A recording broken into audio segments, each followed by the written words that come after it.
Nah, terpikir nggak kalau psikologi itu bukan cuma soal perilaku yang terlihat? Jadi, dalam psikologi Islam, kita itu memandang manusia bukan sekedar mesin biologis aja, tapi kesatuan utuh antara materi dan roh.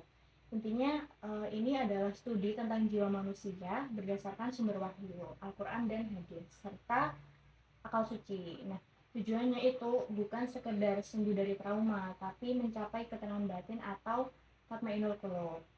Terus psikologi barat modern itu seringkali memisahkan agama dan sains atau sekuler. Padahal jauh sebelum Freud, ilmuwan muslim seperti Al-Bahi itu sudah membahas tentang kesehatan mental. Kritik kita terhadap kontemporer itu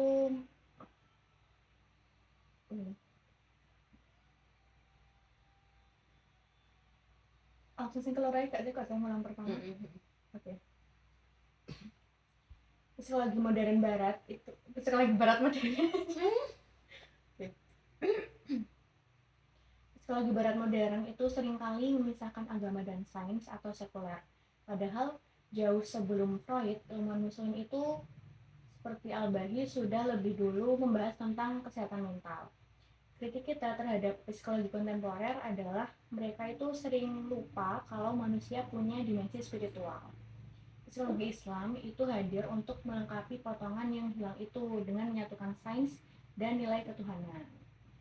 Gimana sih cara membangun psikologi Islam? Jadi dalam pengembangannya terdapat 3 pola utama yang sering digunakan, yaitu integrasi, islamisasi, dan pribumi. Nah, ketiga pola tersebut itu menjadi landasan penting dalam merumuskan konsep psikologi yang tidak hanya ilmiah, tetapi juga selaras dengan nilai-nilai keislaman. Kayak yang pertama, integrasi. Integrasi itu menggabungkan psikologi barat dengan ajaran Islam. Nah, dalam pendekatan ini, teori-teori psikologi modern itu tetap digunakan, namun dipadukan dengan nilai-nilai spiritual Islam agar mampu menjelaskan manusia secara lebih utuh, baik dari aspek fisik, mental maupun rohani. Terus yang kedua ada islamisasi, yaitu menyaring dan menyesuaikan teori-teori psikologi barat agar sesuai dengan syariat Islam. Nah, terus tidak semua konsep barat itu diterima begitu saja, tapi dikritisi dan disesuaikan dengan Al-Quran dan hadis sebagai sumber utama, sehingga tidak bertentangan dengan nilai-nilai keimanan. Terus yang ketiga itu ada pribumisasi, yaitu membangun teori psikologi yang murni berasal dari sumber-sumber Islam, khususnya dari Al-Quran dan hadis. Nah, pendekatan ini itu berupaya untuk menggali konsep-konsep tentang jiwa, perilaku, dan kepribadian manusia langsung dari teks suci tanpa bergantung pada teori barat. Nah, adapun paradigma dalam psikologi Islam itu tidak hanya bersifat antroposentris saja, yaitu berpusat pada manusia, tapi juga teoantroposentris, yaitu berpusat pada Allah sekaligus memperhatikan manusia sebagai makhluk ciptaannya. Nah, dengan demikian, manusia itu tidak dipahami secara terpisah, melainkan selalu dikaitkan dengan hubungan spiritualnya kepada Allah, sehingga tujuan akhirnya adalah mencapai keseimbangan antara kehidupan dunia dan akhirat. Manusia lahir itu kosong atau punya potensi sih? Nah, Islam itu menjawab kita punya fitrah, yaitu potensi kebaikan dan iman. Terus puncak pengembangan diri kita itu disebut dengan insan kamil atau manusia sempurna. Nah, kalau penggerak utamanya itu naf, ada yang mengajak pada keburukan atau amarah, ada yang penuh penyesalan lama, dan yang tenang itu mutmainah. Nah, mana yang mendominasi kamu di hari ini? Mutmainah. Jadi penting banget kita itu paham tentang prinsip fisik dan jiwa. Ibaratkan tubuh kita itu kendaraannya dan jiwa itu adalah supirnya. Nah, dalam psikologi Islam, fisik dan jiwa itu saling mempengaruhi secara timbal balik. Nah, stres mental itu bisa bikin sakit fisik atau yang disebut psikosomatik. Dan ibadah fisik seperti sholat itu bisa jadi terapi jiwa. Nah, keseimbangan keduanya itu adalah kunci kesejahteraan manusia.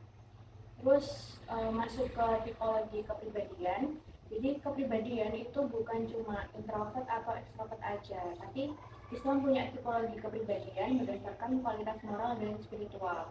Ada tipe mukmin yang konsisten, terus munafik, dualisme kepribadian, dan yang terakhir itu kafir, tertutup dari kebenaran. dan fokusnya itu bukan cuma sekadar level aja, tapi gimana kita itu memperbaiki karakter atau akhlak agar lebih stabil. Kita masuk ke fase perkembangan hidup. Jadi sejak dalam kandungan atau alam arwah sampai hari akhir, manusia itu melewati fase-fase penting.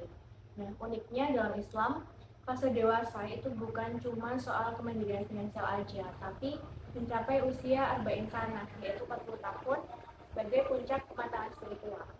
Nah, setiap fase itu punya tugas perkembangan, yaitu taat pada pencipta dan manfaat bagi sesama.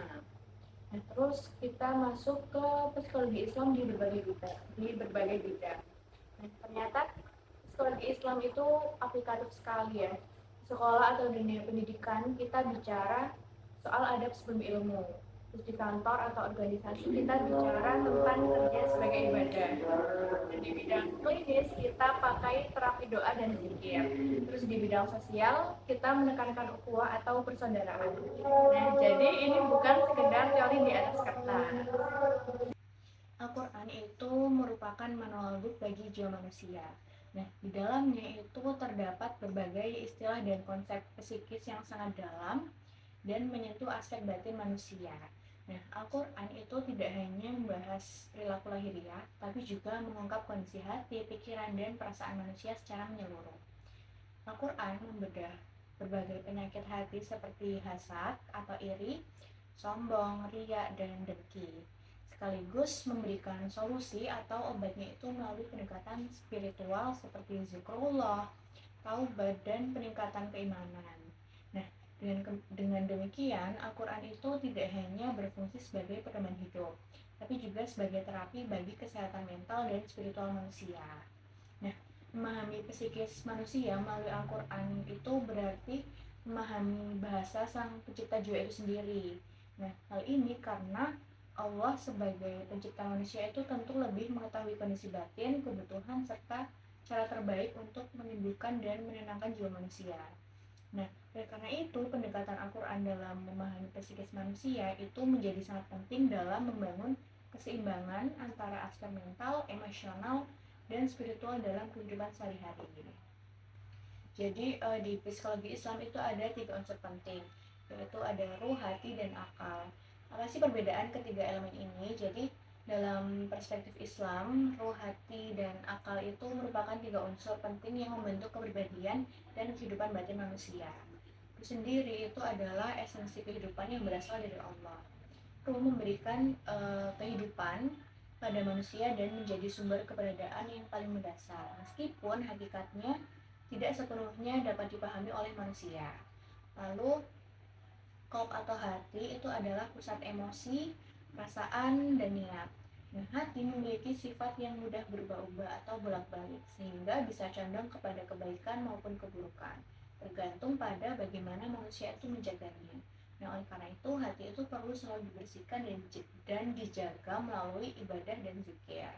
Sedangkan akal itu adalah alat berpikir yang digunakan manusia untuk memahami, menimbang, dan merenungkan berbagai hal termasuk mengenali kebenaran dan kebesaran Allah. Nah, akal berperan penting dalam membedakan mana yang baik dan mana yang buruk. Nah, jika ketiga elemen tersebut itu berjalan secara selaras dan seimbang, maka manusia itu akan mampu menemukan jati dirinya yang sejati. Jadi keseimbangan antara roh, hati, dan akal itu akan membawa manusia pada kehidupan yang lebih tenang, bijaksana, serta dekat dengan Allah dalam setiap aspek kehidupannya. Nah, jadi manusia itu hidup dalam 3 relasi besar, yaitu insaniyah, ilahiyah, dan alamiah. Insaniyah itu hubungan dengan sesama manusia, terus ilahiyah itu hubungan dengan Tuhan. Terus yang terakhir itu alamiah, alamiah itu hubungan dengan lingkungan. Nah, psikologi Islam itu mengajarkan bahwa gangguan mental itu seringkali terjadi karena putusnya salah satu dari ketiga relasi ini.